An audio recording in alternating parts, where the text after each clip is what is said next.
Let's talk about food, because prices are going up and don't seem to be slowing down anytime soon. Food prices globally are at record highs. Prices are up. It has been like a perfect storm. Sticker shock in the grocery aisle where prices are up. But experts predict the war in Ukraine is about to make the situation a lot worse. That's because sanctions have blocked fertilizer and nutrients from being exported from Russia. But that's only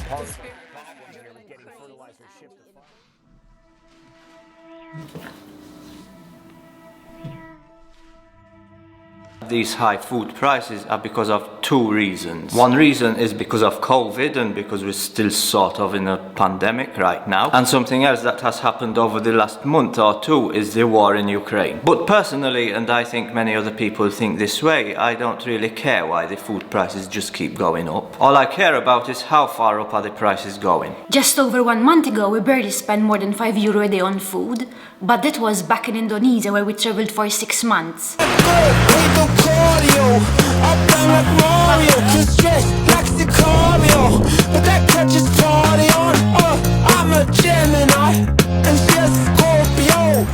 And it is just crazy to find out that the same list of things that previously cost €50 now costs €75 or more. So without any clear idea on what we'll be paying next week, month or next year, we want to try and figure out what is the lowest cost we can survive on right now with these prices.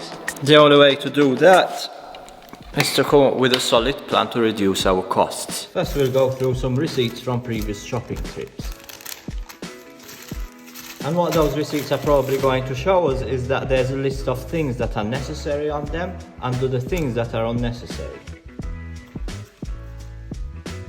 Taking a look at these grocery bills showed us that the things we're buying are shared in two categories. One category of the things that we actually need, like rice and pasta and meat and things like that. And then we've got the other category of like wants, like for example chocolate, cereals, crisps and a load of other junk food anyway. In order to know exactly what we need to buy, we'll first need to make some kind of detailed menu. Start off by making a list of cheap ingredients. Focus on things like rice curries or sauces to go with pasta. Because one thing is those kind of meals are a lot cheaper to make. They're usually a lot faster and a lot easier. You're able to sustain that type of cooking on a daily basis.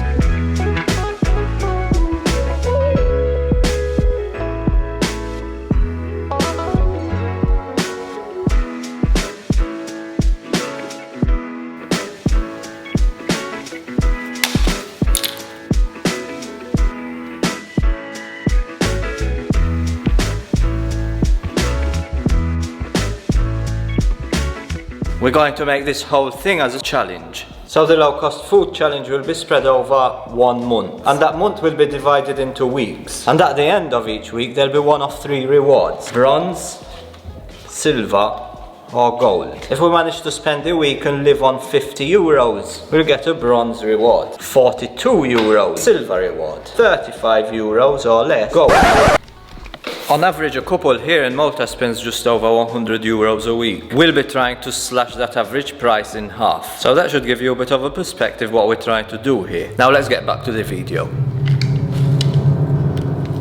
The bronze we get to take away in the weekend. Silver take away and go out for a coffee. And for the gold reward we get dinner and even drinks.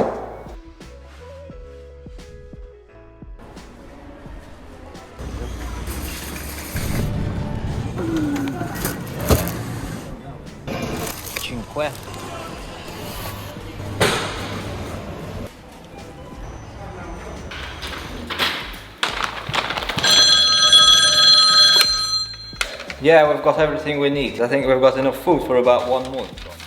The total for our grocery list is almost €160 here. On this shopping trip we focused a lot on things like rice and various types of pasta like spaghetti, penne. We reduced our cost by quite a bit is by focusing on unbranded things. If we had bought the branded stuff, it would have cost at least 2 or 3 times more the price. That is just one thing. We've got the pulpa, we've got these peas, those were about half the price of the branded ones. We've even got chickpeas, and there's various other things like cream and things like that. Literally there's like 100% or 200% difference just between the brands. So you just go to the supermarket, find the item you need, choose the cheapest brand, and that's it, you're done. But the thing isn't quite that simple, and that is because different brands have different sizes. For example, here we've got 2 tins of peas. One is 400 grams, the other one is 300 grams. So in reality, maybe the more expensive one would work out cheaper. Some supermarkets actually have on their shelf what that product costs in kilos. If however those figures aren't on the shelves in your supermarket, the only thing to do is to work out yourself what that product would cost in a kilo and figure out if the cheaper option is after all cheaper, or if it's just cheaper because it has less quantity in it. Beers, wines and any other alcohol, expensive meats, fish, pre-cooked, pre-prepared, pre-made and any other pre-anything foods. We've cut out all those type of things. So if someone comes to visit, I can't offer you a beer. All I can offer you is a coffee out of a industrial sites coffee, because that was the cheapest option as well.